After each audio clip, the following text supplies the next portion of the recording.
Did you see how fired up you were about that? Yes. I just want to, like, one, call you out and say, I'm so happy to see you that passionate. And number two, how can we do that in business? Where was that person last week? Hey, this is Zach Johnson here coming to you Door-to-Door Con 2020. We are sitting here with Alec. Alec is really an incredible person, and he is somebody that I want to have on because I think out of everybody that I met, I was in the circle with Sam. I really resonated with him because we were so polar opposite. And I think that the value that we'll maybe get out of this conversation today is just about how sometimes finding an opposite person to have them in your corner can bring you massive growth, even though it might feel a little disconnected at first. So, yeah, Alex. So, like, I wanted to have you on, and I thought it would be kind of fun to go through kind of your personality, how you attack things, how you win, right? Because it's very opposite of the way that I win. Okay. And I think, but the skill sets that you possess are ones that I wish I had, and I would hope that that would be a little bit vice versa. Yeah, definitely. So let's get into like kind of what your background is. You know, the solar space, what that was like, and why you decided to do it so big, so fast, so hard, and build such an amazing business. Well, first of all, I want to say thanks for having me. You guys are spoiled rotten to have this guy because this guy is sharp as a tack, and I've learned so much from you already just in the interactions that we've had. So I actually started. I started knocking doors when I was like 12, when my bike got stolen in elementary school. And Really? we were broke, you know, and I had waited for my 12th birthday to get my first bike. It was a mountain bike that I loved. It got stolen at school, and then I sold cookies door to door. That my mom would make these cookies. So anyway, and then in high school, I had a gutter cleaning business. Okay. And knocked doors, selling gutter cleaning services, recruited 3 of my friends that were employees, and we cleaned gutters. We were called the Gutter Guys. Love that. And then I sold that business right before I went on a church service mission for 2 years in Norway, which was also. So you had like your first business exit very young. Yes. So I sold it for $500. I sold the list of customers, I sold the equipment, I sold the ladders and all that for $500. So I still count it. I sold the business. I love that though. Awesome? Like it's so much fun. It wasn't zero, you know. Right. Anyway, it was worth something. Yeah. You know? But anyway, I tell that story. But then I came back and I was recruited to sell home security systems. Right. I did that for 4 years with AMP Security. Mm-hmm. Big player in the space. Big player in this. Yeah, they're here. The CEO spoke yesterday. And then I actually did real estate for a while. This was in 2012, so the market was it was right before things started coming back. So prices were still rock bottom, and had a good stint in multifamily real estate, which sounds random, but it's something I actually thought I'd be doing now. That was like always what I wanted to get into. I was always trying to get out of door to door. Right. Has a way of drawing you back in. It does, doesn't it? And then the market started heating up, and prices weren't favorable anymore. So I came back to door and said, "Hey, let's do what we did in college." I went to my brother-in-law. Let's do what we did in college. Let's recruit a sales team. Let's start a solar company. This is going to be huge. So because I actually started doing the economics on how solar would work on some of our apartment buildings. So let's take somebody like you who's very analytical, right? Very type A, I would say, and say, what was the things in the business that you brought forward? The strategy, right? Obviously, the economic plan, because you guys blew this up very quickly. We did. We kind of cheated too, because my brother-in-law he stayed in home security. Right. When I went and did real estate, and he had a good staff. They were small, doing home security. And then when we started the solar business, we took a couple of the best employees. So we got to kind of cheat a little bit. Right, you had some of the top recruits essentially coming right in that already had the sales people we trusted, training. great employees, some of the best sales guys. And then we stole one of the vans and slapped a different logo on it. You know? So we did get a little bit of a head start in that sense. But as far as me, I don't know. My gift is really with people. My gift is in the recruiting. Being an evangelist for a cause greater than just making money. Right. You know, people can work anywhere just to make money. You know, they have to understand why they're working with you. They have to be they got to understand that it's about more than any one person. It's about a cause that you're fighting for. And so we've been successful at recruiting. Today we have almost 300 sales reps. Wow. And it's a big number. It is a big number, and it's all organic too. We don't hire any experienced reps. Nobody from the industry. We don't do any of that recruiting. Exactly, I believe it. That's exactly, I believe. Do you the same thing? Same exact thing. Well, organic growth is really so much better. It's less risky. It's more cost effective. People are more loyal. They'll enjoy their job better. It's more sustainable. You want to aim for as much organic growth as possible. It sounds like we're in agreement there. Right. And you plus I sleep better. I mean, there's so many mornings you wake up and you're like, you get some call, hey, Dave's not in his apartment. Do you know where Dave is? And you're on the phone trying to, and you get a hold of him. He's in Utah. He just got recruited to some other solar company. It's like those, I don't miss those days. Right. So we just recruit from the local job markets and we train them, and love that. And it's worked thus far. So the people thing. I mean, we've done a couple of these now, and it's just like the overwhelming theme that just keeps coming up is people. Like people are the asset. People are the real investments.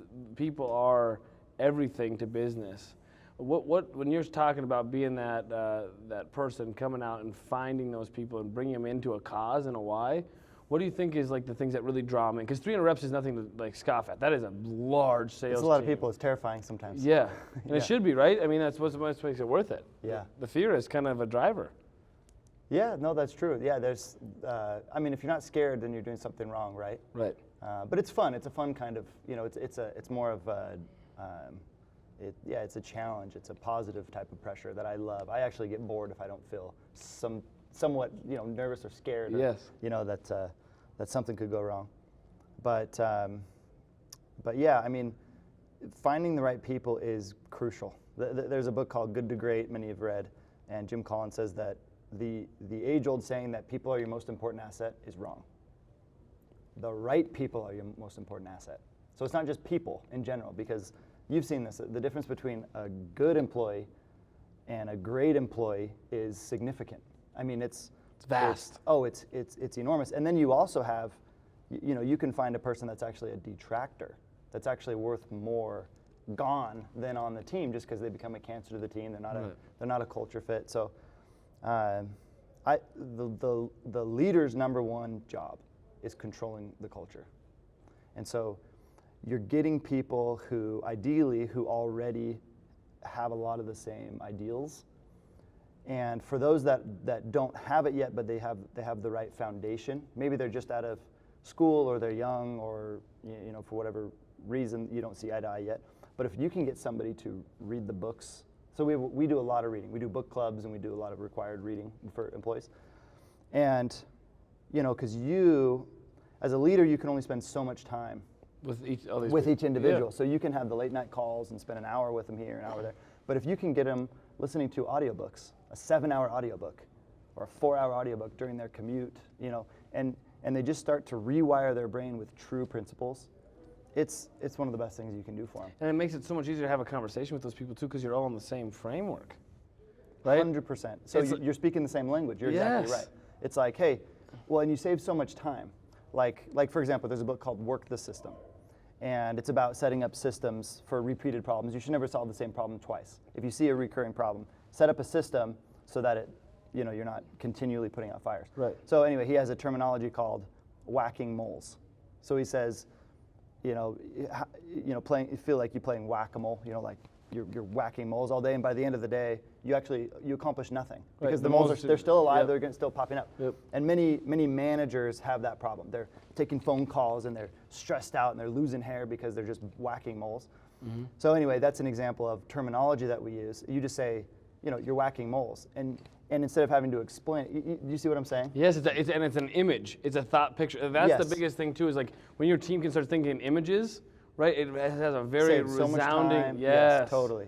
Yes. So I love audiobooks. For me, that's like, I'm so passionate about that. That's one of my biggest pieces of advice for anybody is that not all readers are leaders, but all leaders are readers. So One more time. Not all readers are leaders, but all leaders are readers. we have to ourselves, we have to fill our brains with this, with as much, truth as we can that comes from these books. Because we're not the first people to try to figure this out. There's many smarter people before us that have figured out a lot of the problems that we're working on. And we're crazy if we don't draw on that knowledge. Like if you could spend 7 hours with Bill Gates or with Warren Buffett. Right. I mean, you're from Omaha, Warren Buffett. You could, just you alone with Warren Buffett. Well, what would that be worth? And you'd pay a lot of money for that. But you could listen to his book, Snowball, and you probably get a lot of his philosophy. You get I think it's an 8-hour audiobook. Right. And it's you in the car alone with Warren Buffett, and he's giving you all the secrets. Right. So anyway, I could talk for a while about that, but that's one of the best things you can do for. Has that been something that's always been instilled in you from like a young age, like the learning, like the learner? Yeah, I think it comes from my dad. My memories of my dad, like sitting in the car on the way to school, he always had audiobooks in, like Stephen Covey, Jim Rohn, and I remember him just playing these tapes. Love Jim Rohn, yeah. And so it must have come from that. I don't recall any situation where he told me to do that, but. Well, yeah, you just want to mirror it, right? I mean, like when you see success or when you find somebody, they're like, man, they seem like that guy. That's what I want to become. Yeah. And my dad's one of my heroes. Yes. So I see that, and but I remember when I was, I think I was like 18 or something. I read a copy of Rich Dad Poor Dad, and really kind of was the catalyst for a lot of self-help, financial intelligence.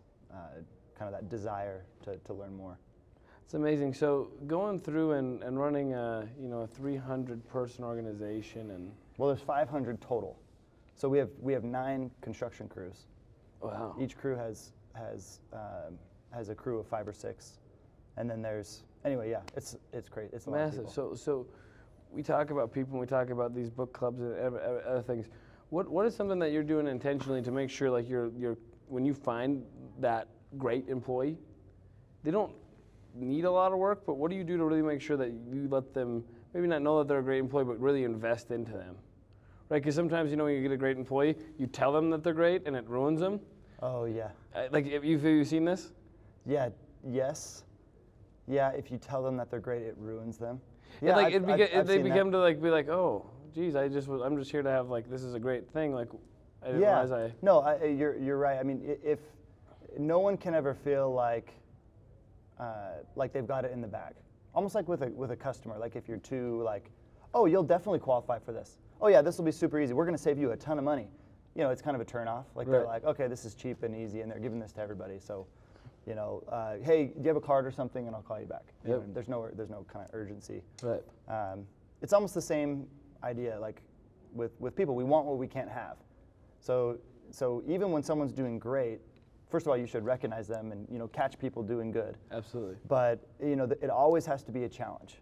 It always has to be like if you have someone great, to answer your question, you have somebody great that comes to you and says, "How can I be better?"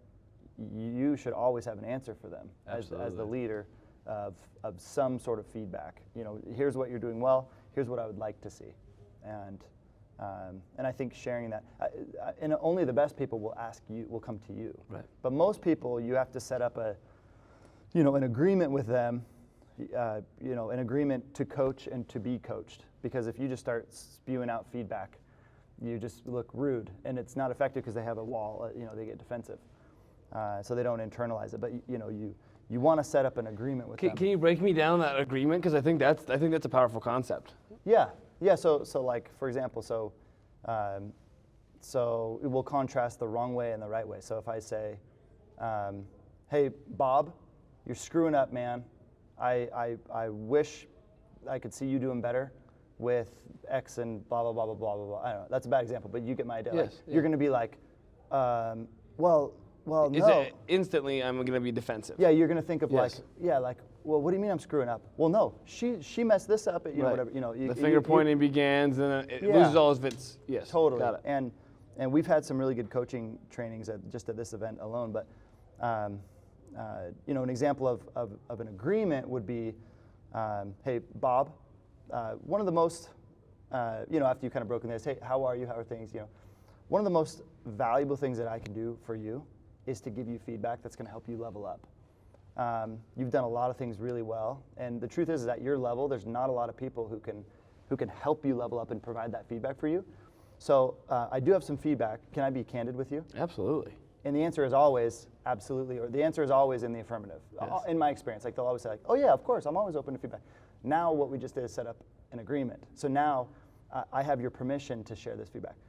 So I actually And that's thought powerful that on you- any level, from the leader to any connection. Even like in this thing for us, I mean, I watch my sales guys and they're coaching each other. I mean, what an incredible thing to teach even tonight when we get back to the house is like, hey, make sure you're asking to give feedback before you just give it, because it is so powerful, just the shift. 100%. And just the way it's like, hey, do I have your permission to give you the real truth that is going to make you better? Yes, and that becomes such a valuable relationship. Mark Eaton shared yesterday, what did he say? He said, when you help somebody reach their next level, you become invaluable to that person. So the books talk a lot about this. They talk about creating a feedback-rich environment. And you can actually set it up. Like when most people think about feedback, or like their quarterly review or something, it has like a negative connotation. But the best cultures can set it up to where it's a positive thing. The ego's checked at the door, and it's, look, I'm looking at myself as a blank canvas, and I'm my own masterpiece. It's not your job to fix me, it's my own job to fix myself. And so every day I need to be editing myself and ruthlessly to get better and better and better. And then when you have a team of cohorts that are helping you level up, I mean, is there anything more valuable? Is there anything more rewarding?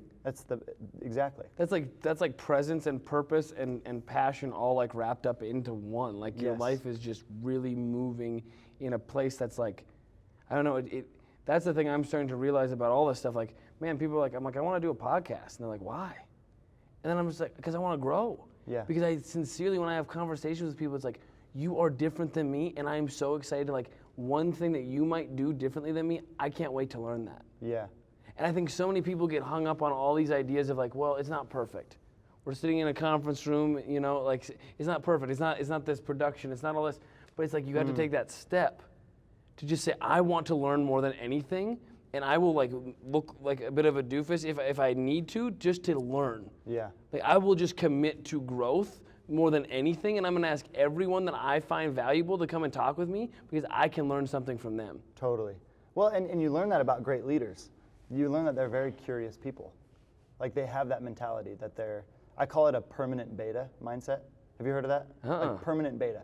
So someone who lives in permanent beta, this comes from, he's the co-founder of LinkedIn. He wrote a book called The Startup of You, and there's a chapter on living in permanent beta. And you know what beta means? Like if, right, like alpha or beta, like a product in beta is like, it's basically, software or a it's product. in development. If it says it's in, exactly, it says it's in beta, it means it's in development. Or in other words, like I have a Tesla Model X, and every couple months they'll come out with a new software update with some weird new, like automatic, windshield wipers where the camera will try to detect the rain and you don't even have to flip the thing. Anyway, but it'll have a tag that says beta on it, meaning that it's a public disclaimer that, hey, this isn't finished yet, we're rolling this out, but we're open to feedback still, community feedback. And those are the type of companies that win. Those are the type of products that win because they just get this feedback. And people just treat it differently when it kind of has a different attitude. Does that make sense? Absolutely. Whereas many small businesses fail because they get this ego about the product and they start, they'll put out a product that sucks, but they're committed to it and they're not, and people don't want it. Yeah. And they're trying to sell people the product instead of, the product just being awesome and people coming to the product. I think, and I think the product is like never landed. Like from my perspective, it's like our product can always get better. Like it's never a solid foundation. Like we are gonna push how we do this better and better and better. Even if it's the smallest thing, we're constantly growing, we're constantly evolving, we're constantly pushing. And that's like that beta. It's like, hey, this isn't completely proofed, but like, hey, what did you think of this? How can we tweak that? How can we do this? And going back to customers, going back to our reps, like man, when reps get to provide feedback to the process, it blows my mind. I'm like, holy, like, what would you guys like to learn? How would you like to learn it? And the raise of hands, and it's like, it's that same agreement. I would like to learn this. So I have the permission to teach you this, and it's going to be some hard truths. Absolutely, I can't wait to learn this. Yeah, people will tell you what they want. Yes, And and then there's bought in just to just admit, like you're like, holy cow, that guy seemed like he was not bought in at all, and all of a sudden he has the ability to affect change or to shift it himself, or his thoughts are valued. Because I think so few people in the world feel valued nowadays. So few people feel valued. And if we can just like, man, like the smallest things, I'm like, oh, that's a great idea. Hey, I thought we could do this for the eggs for breakfast. We were cooking on our Airbnb, and I'm like, yeah, you got it. And to watch the pride, like, yeah, these are my eggs. Like, this is how I do this. And I was like, holy cow. You see their passion? They're passionate about like the smallest tweak in their life. And I'm like, man, no one believed in them. And every time they've asked for something, someone says, no, I'll do it my way. And it's like, as a leader, I'm learning like, man, those little moments where I can say, yes, that's yours. You take ownership. One of our guys is cooking the whole dinner tonight. I said, would you want to do this? He's like, you want me to do the dinner? I was like, yeah, like you got the southern thing going, let's do a crab boil. He's like, you want, like I can do it? I was like, yeah, we'll get you out of here early and you can go get it prepped. And he was so excited to share his piece with the whole group. And I'm like, man, how few people are we empowering on a daily basis? Do you know what I mean? Like, yeah, and it's the smallest thing to empower them. Do you know what I mean? Like, yeah. Hey, I noticed you drink a lot of coffee. What's your coffee? Like all these things I'm trying to relate with my people on a different level. And they're like, oh my gosh, I brought you this coffee. You were asking me about it. Like this. I've done these research. Like there's this blog and all this stuff. And I'm like, wow, why am I passionate about that? Yeah. Why am I not giving my people the ability to teach me things that they're passionate about? It doesn't have to do anything with my business, but our connection grows like deep. Yeah, that's cool. It's like webbed. You know what I mean? And then you can always take that passion and transfer it in, and put it into the business. Like, have you ever played sports? Like you mentioned the guy with the eggs or like the coffee where they're like, you see him get really excited. Or have you ever played like sports with somebody and you see them so I play ultimate frisbee. And, I played with guys that I also work with, and you'll see them out on the field and they're like, like a lion attacking its prey. Like they're going for it and they're diving and they're like pushing really hard. Then you see them at the office and they're just kind of like, like just kind of coasting, and they haven't figured out how to ignite that passion. It's like, no, you can get passionate about this job. Like find the things about this job. You may not be passionate about knocking doors. Okay, you just might not be. That wouldn't be uncommon. But you can be passionate about having conversations with people or making a connection with people, or passionate about solar. You can be passionate about the environment, or with roofing, you can be passionate about helping people out with it. So that they don't get leaks or whatever. Whatever it is. But you could find something that you're really passionate about. I love that, because it's like you're kind of comparing it to a game or a sport. It's like business and sales is the ultimate sport. You just haven't engaged what it is that turns you on about you can turn that on. And I like what Michael Burt was saying, that Coach Burt. I loved his where stuff. He said, he's talking about awakening the prey drive, like the lion attacking the gazelle. It's like, look, when you hear about people that are having success in business, especially in sales, it's because they're playing a different game. Like they're playing at a completely different level. They're not like walking around the court, like with no like passion. No, they're like trying to freaking kill somebody. Like they're like awake and they're like attacking. You know what I mean? And they're dunking over people, and they're not. They're no inhibitions. And until you learn how to turn that on at work, you'll only get mediocre results. I just love that. Like I'm gonna take that and apply that. Like how can we make this more a sport? How can we take this and make this more, like how can we activate that passion? And I love it because it's like, man, the coffee, the eggs, the ultimate frisbee, that gives them an example. Of, did you see how fired up you were about that? Yes. I just want to call you out and say, I'm so happy to see you that passionate. And number two, how can we do that in business? Yeah, where was that person last week? Yeah. Right, and how can I make it that? Yeah. And if I ask that question, I guarantee you most of them are going to say, I don't know, or they're going to know exactly what they want. Yeah. And then I can either coach them, but through that coaching kind of thing you're talking about, or they're going to give me the exact answers that I need to hear, and they need to hear themselves. Yeah, that's right. And then it becomes their idea. And that's important because it's not you telling them, it's them telling themselves, okay, here's why I'm not doing that. Yeah, I guess that's true. I have been feeling kind of discouraged lately, or I have felt like blah, blah, blah, blah, blah. And it's like, okay, well, tell me more about that, as opposed to just telling them what to do. Yes. People, and then you're their natural accountability partner, where they're going to come and check in with you a lot of the times. When, you know what I'm saying? When they commit to something. That's the ideal. Yeah, when they're. Hey, how am I doing? You're doing good. you know? And that's like the whole thing, like right now, like in the last month I've been doing this, you know, what's working, what's not working. Mm-hmm. What's working, what's not working. And it gets them to just open up. Like, this is like, They start thinking about it. yeah, this is going great. Mm-hmm. This isn't working. Well, how can we fix that? Well, you know, from this and this, we can probably do this. Great. Yeah. Let's work on it. Yeah. No, I love that. And then the thing I've learned too is like a lot of times when I first started like being like the leader of this, it was like people come to me with great ideas and then they'd be like, set them on my desk and be like, do that. And I was like, at first I was like, great, you know, but you get 1, 2, 3 ideas, you start applying them, you're like, that is great, let's apply this. And all of a sudden you got 35 ideas on your desk that are great and it's hard to move.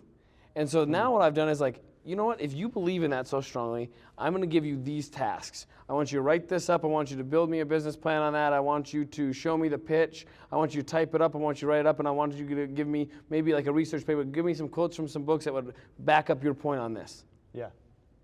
And it's amazing to see like they engage and the people who don't. And I don't have to worry about it. Yeah. Because then they weren't really that passionate about it if they're not committed to just doing an hour or two exercise. And it would have fallen off after a couple weeks anyway, yeah. Well, and that's the truth is you don't have time. I mean, you'll just lose your mind if you entertain every option, every crazy idea. everything that comes across your desk. Right. So. Well, No, cool, that's man. great. I really appreciate it. I think it's fun. I think it's cool to meet with different people, and it's fun just like never to stop pushing. You know, like the fact that I came to that event and you came to that event and we've signed into that, and I mean it's fun. Like you just never know who you're gonna meet or what's gonna happen, and it's just like. Well, and you were so helpful to me. I went into that retreat that we went to on Lake Powell. I went into that with a lot of kind of insecurity about my role, not really knowing the next level for me and for the business, and I left, and in large part because of you and a conversation that we had, where you were very encouraging and helped me just to kind of see and believe in myself that I have the confidence that I could help take it to the next level. And so I want to thank you for that. I left that retreat feeling encouraged and full of vision and inspiration. I made 1,000,000 notes and went home. And so anyway, I want to say thanks. You're awesome. And you guys are so lucky to have Zach. He's the man. Thanks, man. Okay. We good? Till next time. You heard it here first. Moose Roofing taking over the world. Boom.